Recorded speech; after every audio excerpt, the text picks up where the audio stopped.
maybe your kidney function is very low and your doctor is talking to you now about transplant or dialysis.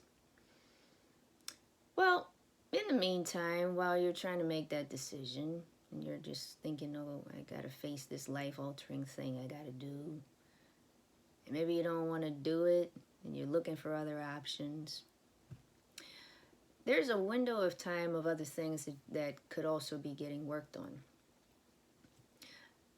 First off is management of side effects of whatever medications you're on at this point.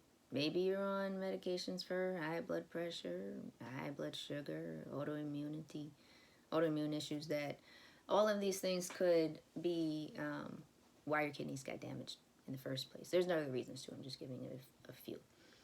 And you are experiencing side effects from them.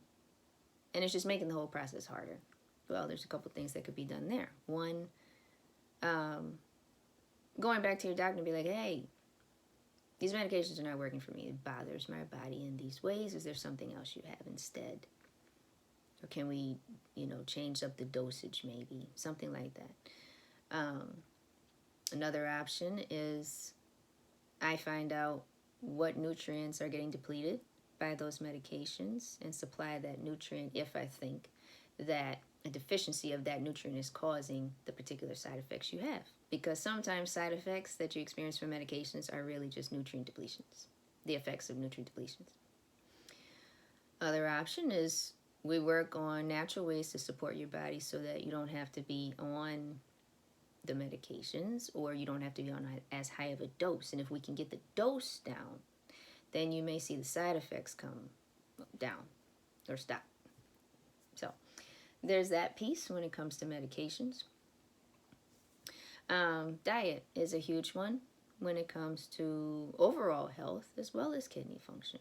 Diet can create strides in helping to preserve the kidney function you have left and potentially improve it. Also, anemia. If you get on dialysis, anemia is not going to go away. Dialysis helps with only part of the functions of the kidney, the filtering process, right? But not erythropoiesis, which the kidneys do to help with the production of blood cells. So in the meantime, while you're trying to think about what you're going to do, you might be anemic and you might be cold and weak and tired. And some of that could be from the cold and the weak, particularly could be from the anemia. The fatigue could be from the anemia as well. When your kidneys are not functioning well, you have a lot of toxins just rolling around in your system. They're not getting cleared as well. So that could be leading to various symptoms, including fatigue. But particularly anemia can be associated with feeling cold, feeling weak, feeling tired. And so in the meantime, and then even if you got on dialysis, your doctor could be talking with you about checking your iron, maybe iron supplementation, blood transfusions, erythropoietin shots. So if you are anemic or you're feeling cold and weak and tired and nobody's talked to you about anemia, your doctor has not talked to you about it, go talk to your doctor about, hey, could I be anemic? Where are my numbers right now? What is the levels where you would intervene to help me with this anemia?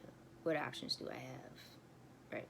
And there's herbs that could also help with production of the red blood cells as well. Vitamin D, calcium, parathyroid hormone, phosphorus. And let me see, just other electrolytes in general. What do those look like right now while you're in this process? Is your potassium super high? Okay, well, what about a low potassium diet in the meantime while you're making the decision? What does your vitamin D look like? Because the kidneys help to produce the active form of vitamin D. And so when having optimal vitamin D levels in your body helps to regulate the calcium. So if it's not doing that, then the calcium levels can be off. The parathyroid hormone can be very high. Vitamin D, calcium, parathyroid hormone, phosphorus, they all have a very, connected relationship. And so it can be important to be on vitamin D at this time, especially if it's showing on labs that it's gone low. Has your doctor talked to you about the vitamin D yet?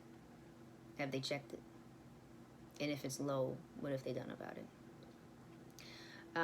So having those conversations can be important right now. And then lastly, of course, working with me, I would be helping you with diet and herbs to preserve and improve kidney function. So all of these things are worthy of consideration while you're in the space of, recently having received that news, and knowing what else you can do in the meantime and or instead, right? So definitely go back to your doctor if this is all new information for you about like the management of the medications, the anemia, the vitamin D, the calcium, the parathyroid hormone, phosphorus, the potassium. So you can work with me, and or I recently launched an online course where I teach people how to monitor their own kidney function, as well as natural approaches to reduce high blood pressure and natural approaches to improve kidney function. So you can click the link at the bottom for that.